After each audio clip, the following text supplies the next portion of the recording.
আসসালামু আলাইকুম। আশা করি সবাই ভালো আছেন। আজকে আমরা যে এটা নিয়ে কাজ করব সেটা হলো নগদ প্রবাহ বিবরণীর বেসিক নিয়ে। অর্থাৎ আমরা অনেকে অনেক জায়গায় ক্লাস করছে, বাট অনেকে বুঝতে পারি না নগদ প্রবাহ বিবরণী আসলে কোন জায়গা থেকে কী আসে বা কীভাবে কী হয়, যেটা আমার ক্ষেত্রেও হয়েছিল সত্যি কথা বলতে। সো আর সেই জন্যে আমি নগদ প্রবাহ বিবরণীর বেসিকটা নিয়ে আসছি। আমি সচরাচর এমনি বেসিক নিয়ে আলোচনা করি না, জানি সবাই মোটামুটি পারে, আর এমনি কোশ্চেন নিয়ে আলোচনা করি আর কি। যেহেতু নগদ প্রবাহ বিবরণী নিয়ে অনেকের প্রবলেম হয়, আর সেই জন্য আমি চিন্তা করলাম আর কি নগদ প্রবাহ বিবরণীর বেসিকটা নিয়ে একটু আলোচনা করি, যাতে সবাই উপকৃত হতে পারেন আমরা। সো আমি দেখি এটা কীভাবে হয়েছে। নগদ প্রবাহ বিবরণী একদম A to Z আজকে শেষ করবো বেসিক, পরবর্তীতে কোশ্চেন সলভ করাবো, দেখবেন সব কিছু ইজি হয়ে গেছে। তো আমরা দেখি কীভাবে হয়েছে নগদ প্রবাহ বিবরণী এটা। তাহলে প্রথমে নগদ প্রবাহ বিবরণী তৈরি করা হয় IAS 7 অনুযায়ী। IAS 7 অনুযায়ী নগদ প্রবাহ বিবরণী তৈরি করা হয়। এরপরে হলো নগদ প্রাপ্তি প্রদান। নগদ প্রবাহ বিবরণী আসে কি নগদ প্রাপ্তি আর প্রদান, এখানে কিন্তু বাকিতে বা ধারে ক্রয় বিক্রয় এগুলো আসবে না। নগদ প্রবাহ বিবরণী মানে নগদ প্রাপ্তি প্রদান আসবে। এরপরে আসি নগদ প্রাপ্তি প্রদান বা নগদ প্রবাহ বিবরণীকে 3 ভাগে ভাগ করা হয়েছে। কয় ভাগে? 3 ভাগে। 3 ভাগ কি? এক হলো পরিচালন কার্যাবলী, বিনিয়োগ কার্যাবলী, অর্থায়ন কার্যাবলী। এই 3 ভাগে ভাগ করা হয়েছে। এটাই হলো নগদ প্রবাহ বিবরণীর মেইন থিং। তো 3 ভাগে ভাগ করা হয়েছে। এগুলো কি? পরিচালন কার্যাবলী, বিনিয়োগ কার্যাবলী, অর্থায়ন কার্যাবলী। এখন আসি আমরা প্রত্যক্ষ নগদ প্রবাহ বিবরণী 2 ভাগে করা। একটা হলো প্রত্যক্ষ পদ্ধতি আর একটা হলো পরোক্ষ পদ্ধতি। আমাদেরকে বেশি গুরুত্ব দিতে হবে পরোক্ষ পদ্ধতিতে ম্যাথের জন্য, আর প্রত্যক্ষ আমরা একটু শিখবো যাতে আসলে থিওরি আসলে আমরা দিতে পারি আর কি। দেখি তো কীভাবে হয়েছে। প্রত্যক্ষ পদ্ধতিতে পরিচালন কার্যাবলী আমি যে বলছি 3 ভাগে ভাগ করা হয়েছে। ফার্স্ট হলে আমরা পরিচালন কার্যাবলী নিয়ে কাজ করি। পরিচালন কার্যাবলীতে প্রত্যক্ষ পদ্ধতিতে হচ্ছে মুনাফা জাতীয় প্রাপ্তি প্রদান আসে। যেহেতু এখানে প্রাপ্তি প্রদান নিয়ে মেনিয়া, তাইলে এখানে আসবে মুনাফা জাতীয় প্রাপ্তি প্রদান। এরপরে হলো নগদে ক্রয় আর নগদে বিক্রয়। এখন আসি আমরা নগদে ক্রয় করলে মাইনাস হবে, বিক্রয় করলে প্লাস হবে। আমরা সবসময় ক্রয়কে প্লাস করে আসছি, ডেবিট করে আসছি, কিন্তু নগদ প্রবাহ বিবরণী একমাত্র এখানে ক্রয় করলে মাইনাস হবে, বিক্রয় করলে প্লাস হবে। এটার কারণ কি? কারণ ক্রয় করলে আমরা টাকা দিয়ে দিই, আর আমরা পণ্য পাই আর টাকা প্রদান করে দিই, যার কারণে এটা মাইনাস হয়েছে। আর বিক্রয় করলে আমরা টাকা পাই আর পণ্যটা দিয়ে দিই, বিক্রয় করলে টাকা আসে আমাদের কাছে, যার কারণে এটা প্লাস হয়েছে। সো নগদে পণ্য ক্রয় করলে মাইনাস, বিক্রয় করলে প্লাস হবে। এরপরে আসি সরবরাহকারীকে প্রদান মানে তো টাকা দিয়ে দেওয়া, প্রদান করলে মাইনাস হবে। সরবরাহকারীর আরেক নাম হলো পাওনাদারকে প্রদান। সো সরবরাহকারীকে প্রদান বা পাওনাদারকে প্রদান করলে মাইনাস হবে। এগুলো কিন্তু প্রত্যক্ষ পদ্ধতিতে পরিচালন কার্যাবলীর মধ্যে।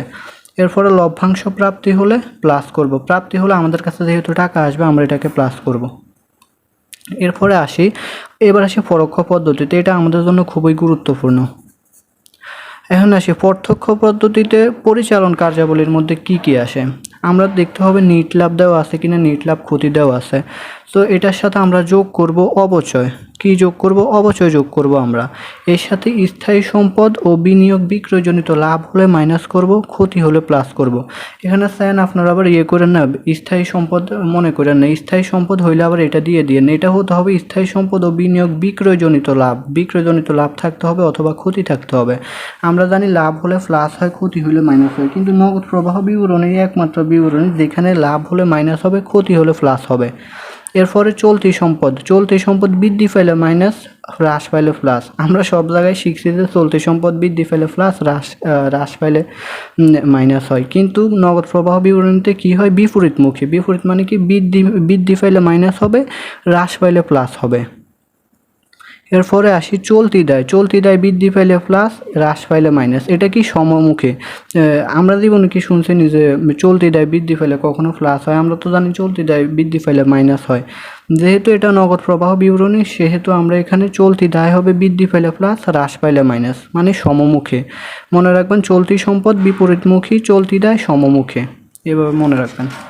এটা হলো প্রত্যক্ষ পদ্ধতি আর পরোক্ষ পদ্ধতির পরিচালন কার্যক্রম এই দুইটা আমাদের আর কি, এগুলো হলো মেইন। এরপরে আসি আরও দুইটা আছে, আরও দুইটা কি? বিনিয়োগ কার্যাবলী আছে, অর্থায়ন কার্যাবলী আছে। এখন আমরা দেখি বিনিয়োগ কার্যাবলীতে কি আছে।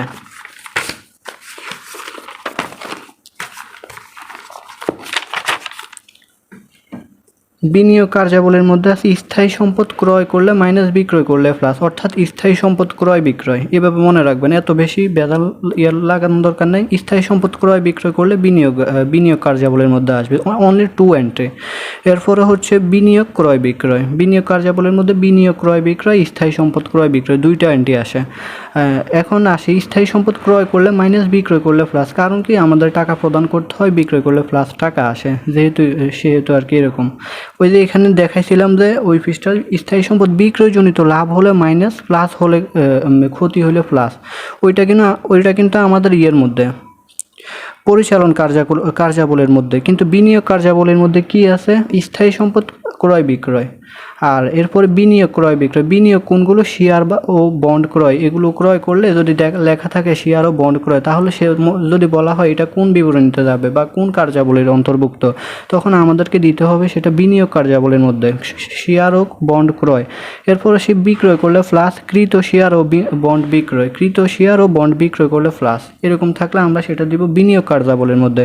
এগুলোর তো কোনো ম্যাথ নাই, এগুলো হলো জাস্ট থিওরি, এমনি মনে রাখবেন। বিনিয়োগ কার্যাবলীর মধ্যে আসি স্থায়ী সম্পদ ক্রয় বিক্রয়, ক্রয় করলে মাইনাস বিক্রয় করলে প্লাস, মাইনাস প্লাস তো এটার মেইন কাহিনী হচ্ছে যেহেতু নগদ প্রাপ্তি প্রদান, সেহেতু ক্রয় করলে টাকা প্রদান করতে হয়, বিক্রয় করলে প্লাস করতে হয়, সেহেতু আমরা বিনিয়োগ কার্যাবলীর মধ্যে স্থায়ী সম্পদ ক্রয় বিক্রয় এভাবে লিখবো। আর বিনিয়োগ ক্রয় বিক্রয় 2টা এন্ট্রি। আর এই যে পরোক্ষ পদ্ধতিতে, এটা কিন্তু প্রত্যক্ষ পদ্ধতি, পরোক্ষ পদ্ধতিতে কিন্তু আমাদের কিছু নাই, সেম, অর্থাৎ আমাদের একটা শিখলেই হয়ে যাচ্ছে এখানে। এখন আসি অর্থায়ন কার্যাবলী। অর্থায়ন কার্যাবলীর মধ্যে কি আছে এভাবে মনে রাখবেন, সাধারণ শেয়ার, অগ্রাধিকার শেয়ার, বন্ড ও ঋণপত্র, বন্ড বা ঋণপত্র এরকম। অর্থায়ন কার্যাবলীর মধ্যে কি আসে, সাধারণ শেয়ার, অগ্রাধিকার শেয়ার, বন্ড বা ঋণপত্র, অর্থাৎ শেয়ার সংক্রান্ত আর কি। আর লভ্যাংশ প্রদান করলে মাইনাস হয়। এখন আসি সাধারণ শেয়ার, অগ্রাধিকার শেয়ার ও বন্ড বা ঋণপত্র ইস্যু বা বিক্রয় করলে প্লাস হবে। ইস্যু বা বিক্রয় করলে কি হবে, প্লাস হবে। এটা তো কাহিনী আগে বলছি, বিক্রয় করলে টাকা আসে যার কারণে প্লাস হয়। ইস্যু বা বিক্রয় করলে প্লাস হবে, আর পরিশোধ করলে মাইনাস হবে, মানে আমাদের কাছে টাকা চলে যায় সেহেতু পরিশোধ করলে মাইনাস হবে। আমাদেরকে এইভাবে মনে রাখবেন, যেহেতু অর্থায়ন কার্যাবলীতে শেয়ার ক্রয় বিক্রয়, না সাধারণ শেয়ার, অগ্রাধিকার শেয়ার, বন্ড বা ঋণপত্র, এই 3টা এন্ট্রি মনে রাখবেন। আর লভ্যাংশ প্রদান, লভ্যাংশ প্রদান করলে আমাদের থেকে টাকা চলে যায়। সো এগুলো হলো অর্থায়ন কার্যাবলীর মধ্যে। এরপরে আসি পরিচালন কার্যাবলীর মধ্যে আর কি আমাদের অনলি দুইটার মধ্যে আছে, প্রত্যক্ষ পদ্ধতিতেও আছে, পরোক্ষ পদ্ধতিতেও আছে পরিচালন কার্যাবলীর মধ্যে। কিন্তু আমাদের দেখা যায় বিনিয়োগ কার্যাবলী আর অর্থায়ন কার্যাবলীর মধ্যে আমরা একটা শিখলেই হয়ে যাচ্ছে, 2টা শিখা লাগতেছে না, এখানে নাই, অর্থাৎ শুধু এগুলো শিখলেই হয়ে যাচ্ছে। আর এগুলো সহজভাবে তো আপনাদেরকে বলেই দিলাম কিভাবে শিখবেন। এখানে 2টা এন্ট্রি, এখানে 3টা এন্ট্রি, আর 4টা এন্ট্রি, ইজিলি হয়ে যাবে আপনাদের। এখন আসি আমরা যখন আলাদাভাবে নির্ণয় করতে যাব, কিভাবে, যখন বলা হয় নগদ প্রাপ্তি কত টাকা এরকম নির্ণয় করতে হয়, তখন আমাদের চলতি সম্পদ বিপরীতমুখী যাবে, মানে বৃদ্ধি পাইলে মাইনাস, হ্রাস পাইলে প্লাস হবে। চলতি সম্পদ বিপরীতমুখী মনে রাখবেন, নগদ প্রাপ্তিতে চলতি সম্পদ বিপরীতমুখী, বৃদ্ধি পাইলে মাইনাস, হ্রাস পাইলে প্লাস। আর চলতি দায় সমমুখী, অর্থাৎ বৃদ্ধি পাইলে প্লাস, হ্রাস পাইলে মাইনাস হবে। সমমুখী আর বিপরীতমুখী মনে রাখলে হয়ে যাবে। আর নগদ প্রদান যদি বের করতে বলে, নগদ প্রদানের পরিমাণ কত বা নগদ প্রবাহের পরিমাণ কত এরকম যদি বলা থাকে, তাহলে মনে করবেন চলতি সম্পদ সমমুখী আর চলতি দায় বিপরীতমুখী। চলতি সম্পদ সমমুখী বলতে চলতি সম্পদ বৃদ্ধি পাইলে প্লাস, হ্রাস পাইলে মাইনাস, আর চলতি দায় বিপরীত বলতে বৃদ্ধি পাইলে মাইনাস, হ্রাস পাইলে প্লাস, এরকম আর কি। তো এই 2টা আলাদাভাবে মনে রাখবেন। এরকম আসে যে নগদ প্রাপ্তির পরিমাণ কত বা নগদ প্রদানের পরিমাণ কত, তখন আপনারা মনে রাখবেন প্রাপ্তির ক্ষেত্রে চলতি সম্পদ বিপরীতমুখী, অর্থাৎ বৃদ্ধি পেলে মাইনাস, হ্রাস পাইলে প্লাস। চলতি দায় সমমুখী, বৃদ্ধি পেলে প্লাস, হ্রাস পাইলে মাইনাস। আর নগদ প্রদানের ক্ষেত্রে চলতি সম্পদ সমমুখী, বৃদ্ধি পাইলে প্লাস, হ্রাস পাইলে মাইনাস। চলতি দায় বিপরীতমুখী, বৃদ্ধি পাইলে মাইনাস, হ্রাস পাইলে প্লাস, স্বাভাবিক নিয়মে। চলতি নগদ প্রদান আর কি ওই আমাদের স্বাভাবিক নিয়মে আমরা যেভাবে বলি যে চলতি সম্পদ বৃদ্ধি পেলে প্লাস, হ্রাস পাইলে মাইনাস, স্বাভাবিক নিয়মে। আর নগদ প্রাপ্তিটা আর কি উল্টা নিয়মে আর কি, এভাবে মনে রাখবেন। এখন আসি আমি আপনাদেরকে সহজে আরেকবার বিষয়টা বুঝিয়ে দিই। নগদ প্রবাহ বিবরণী ISS 7 অনুযায়ী তৈরি করা হয়। নগদ প্রাপ্তি প্রদান আসে 3 ভাগে ভাগ করা হয়: পরিচালন কার্যাবলী, বিনিয়োগ কার্যাবলী, অর্থায়ন কার্যাবলী। এরপরে প্রত্যক্ষ পদ্ধতিতে আসে আর পরোক্ষ পদ্ধতি, দুই পদ্ধতিতে তৈরি করা হয়। পরিচালন কার্যাবলীর মধ্যে আসে মুনাফা জাতীয় ক্রয় বিক্রয়, মুনাফা জাতীয় প্রাপ্তি প্রদান, নগদে পণ্য ক্রয় বিক্রয়, সরবরাহকারীকে প্রদান। এরকম কোশ্চেন আসে, সরবরাহকারীকে প্রদান বা পাওনাদারকে প্রদান, এটা কোথায় যায়? তখন আমরা বলবো যে পরিচালন কার্যাবলীতে যায়। কিন্তু এটা আবার ইম্পর্টেন্ট। লভ্যাংশ প্রাপ্তি নগদ প্রবাহ বিবরণীর কোন কার্যাবলীর মধ্যে যায়? তখন আমরা দিব পরিচালন কার্যাবলী। কিন্তু আবার দেখেন লভ্যাংশ প্রদান, এটা কিন্তু এখানে নাই। লভ্যাংশ প্রদান কোথায়? লভ্যাংশ প্রদান হলো আবার অর্থায়ন কার্যাবলীর মধ্যে। লভ্যাংশ প্রদান অর্থায়ন কার্যাবলীর মধ্যে মাইনাস হয়, এরকম মনে রাখবেন এগুলা। আর পরোক্ষ পদ্ধতি, এটা ইম্পর্টেন্ট। নিট লাভের সাথে আমরা অবশ্যই যোগ করব। মনে রাখবেন স্থায়ী সম্পদ ও বিনিয়োগ বিক্রয়জনিত লাভ হলে মাইনাস হবে, ক্ষতি হলে প্লাস হবে। চলতি সম্পদ বিপরীতমুখী, চলতি দায় সমমুখী। অর্থাৎ পরিচালন কার্যাবলীতে চলতি সম্পদ যদি বৃদ্ধি পায় মাইনাস হবে, হ্রাস পাইলে প্লাস হবে। আর চলতি দায় বৃদ্ধি পাইলে প্লাস, হ্রাস পাইলে মাইনাস হবে, এরকম সমমুখী বিপরীতমুখী। আর বিনিয়োগ কার্যাবলীর মধ্যে স্থায়ী সম্পদ ক্রয় করলে মাইনাস, বিক্রয় করলে প্লাস। বিনিয়োগ কার্যাবলীর মধ্যে কি আসে? স্থায়ী সম্পদ ক্রয় বিক্রয়, বিনিয়োগ ক্রয় বিক্রয়, দুইটা এন্ট্রি শেষ। অর্থায়ন কার্যাবলীর মধ্যে কি আসে? সাধারণ শেয়ার, অগ্রাধিকার শেয়ার, বন্ড বা ঋণপত্র, তিনটা এন্ট্রি। আর হলো লভ্যাংশ প্রদান, এগুলো মাইনাস প্লাস মাইনাস আপনারা এমনি বুঝবেন, মনে রাখবেন শুধু মেইন এন্ট্রিগুলো কোনটা কোন জায়গায় যায়।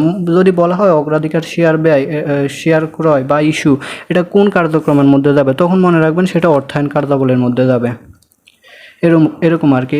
এটার ক্ষেত্রে কিন্তু আপনারা দেখেন পরোক্ষ পদ্ধতিতে কিন্তু দুইটাই সেম, অর্থাৎ প্রত্যক্ষ পদ্ধতিতে আমরা যা শিখতেছি পরোক্ষ পদ্ধতিতে সেম, শুধুমাত্র একটু হচ্ছে আলাদা হচ্ছে আমাদের প্রথমটা পরিচালন কার্যাবলীর মধ্যে আর কি। এই পাশে একটা আছে, ওই পাশে একটা আছে, দুই পাশে দুইটা, এরকম আর কি।